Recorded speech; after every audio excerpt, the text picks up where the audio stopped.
ശബരിമല സ്വർണ്ണക്കവർച്ച കേസിൽ ദേവസ്വം മുൻ administrative officer Murari ബാബുവിനെ ഇഡി വീണ്ടും ചോദ്യം ചെയ്യും. വരവിൽ കവിഞ്ഞ സ്വത്ത് സമ്പാദനത്തിലാണ് ചോദ്യം ചെയ്യൽ.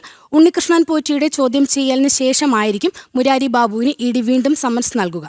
വീട് നിർമ്മാണത്തിലടക്കം സാമ്പത്തിക സ്രോതസ്സുകളെക്കുറിച്ച് മുരാരി ബാബു വ്യക്തത വരുത്താത്ത സാഹചര്യത്തിലാണ് വീണ്ടും ചോദ്യം ചെയ്യൽ.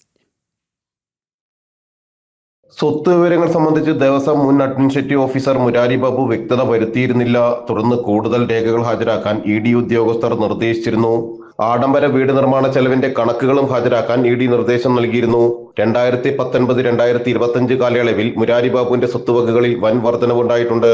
2021 ആഡംബര വീട് നിർമ്മിച്ചതിൽ സാമ്പത്തിക സ്രോതസ്സുകളിൽ കൃത്യമായ മറുപടി മുരാരി ബാബു നൽകിയിട്ടുമില്ല. കോട്ടയം പെരുന്നിൽ 2019 നിർമ്മിച്ച വീടിന് 2 കോടി രൂപയാണ് ചെലവ് കണക്കാക്കുന്നത്. ഇത് മുരാരി ബാബുവിന്റെ വരവ് കണക്കുകളുമായി പൊരുത്തപ്പെടുന്നതല്ല. തേക്ക് തടികൾ അനധികൃതമായി വീട് പണിക്ക് ഉപയോഗിച്ചതായും സൂചന ലഭിച്ചിരുന്നു. ഇതെല്ലാം സംബന്ധിച്ച് ഇഡി അന്വേഷിക്കുന്നുണ്ട്. മുരാരി ബാബുവിന്റെ പെരുന്നേലെ വീട്ടിൽ SITയും ഇഡിയും പരിശോധന നടത്തിയിട്ടുണ്ട്. സ്വർണ്ണപ്പാളികൾ ചമ്പെന്ന് രേഖപ്പെടുത്തിയതിനെ ന്യായീകരിച്ചാണ് മുരാരി ബാബു ഇഡിക്ക് മൊഴി നൽകിയിരുന്നത്. സ്വർണം തെളിഞ്ഞ് ചമ്പായതുകൊണ്ടാണ് ചമ്പെന്ന് രേഖപ്പെടുത്തിയത്. തന്ത്രിയുടെ റിപ്പോർട്ടിന്റെ അടിസ്ഥാനത്തിലായിരുന്നു ഇതെന്നാണ് മൊഴി. ഈ ആഴ്ച ഉണ്ണികൃഷ്ണൻ പോറ്റിയുടെ ചോദ്യം ചെയ്യൽ പൂർത്തിയാക്കിയ ശേഷം മുരാരി ബാബുവിന് വീണ്ടും സമൻസ് നൽകും. ജനം, കൊച്ചി. ശബരിമല സ്വർണ്ണക്കവർച്ച കേസിൽ തന്ത്രി കണ്ഠരര് രാജീവരുടെ ജാമ്യ ഹർജി നാളെ കൊല്ലം വിജിലൻസ് കോടതി പരിഗണിക്കും. ആരോഗ്യ പ്രശ്നങ്ങളടക്കം ചൂണ്ടിക്കാട്ടി ഇരു ജാമ്യ ഹർജികളും കോടതി വിശദമായ വാദം കേൾക്കും. തന്ത്രിയുടെ ജാമ്യ ഹർജിയെ എതിർത്തുകൊണ്ട് SIT കോടതിയിൽ സമർപ്പിച്ച റിപ്പോർട്ടും നാളെ കോടതിയുടെ പരിഗണനയ്ക്കെത്തും. ദ്വാരപാലക ശില്പക്കേസിലും കട്ടിളപ്പാളി കേസിലും തന്ത്രിയുടെ അറസ്റ്റ് രേഖപ്പെടുത്തിയിട്ടുണ്ട്. എന്നാൽ ആചാരപരമായ കാര്യങ്ങളിലല്ലാതെ സ്വർണ്ണക്കവർച്ചയുമായി ബന്ധപ്പെട്ട് തനിക്ക് യാതൊരു പങ്കുമില്ലെന്ന് കാട്ടിയാണ് തന്ത്രി ഇരു ജാമ്യ ഹർജികളും കോടതിയിൽ സമർപ്പിച്ചത്. കേസിലെ മുഖ്യപ്രതിയടക്കം ജയിൽ മോചിതനായ സാഹചര്യത്തിലാണ് തന്ത്രിയുടെ ജാമ്യ ഹർജികൾ കൊല്ലം വിജിലൻസ് കോടതി ഇന്ന് പരിഗണിക്കുന്നത്.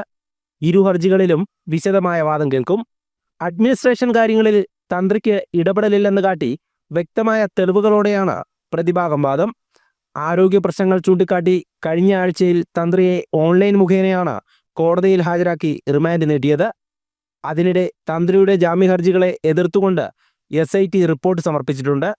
എല്ലാം നടന്നത് തന്ത്രിയുടെ അറിവോടെയാണെന്നും ഗുരുതരമായുള്ള ആരോഗ്യ പ്രശ്നങ്ങളില്ലെന്നുമാണ് പ്രത്യേക അന്വേഷണ സംഘം റിപ്പോർട്ടിൽ പറയുന്നത്. കോടതി നിർദ്ദേശപ്രകാരമുള്ള ചികിത്സ നൽകുന്നതായും റിപ്പോർട്ടിൽ രേഖപ്പെടുത്തിയിട്ടുണ്ട്. അതേസമയം SITക്കെതിരെ വലിയ വിമർശനവും ഉയരുന്നുണ്ട്. മന്ത്രിമാർ പുറത്തും തന്ത്രി അകത്തുമെന്ന പരാമർശം ശക്തമാണ്. SITക്ക് മേൽ രാഷ്ട്രീയ സമ്മർദ്ദമുണ്ടെന്നും ആരോപണമുണ്ട്.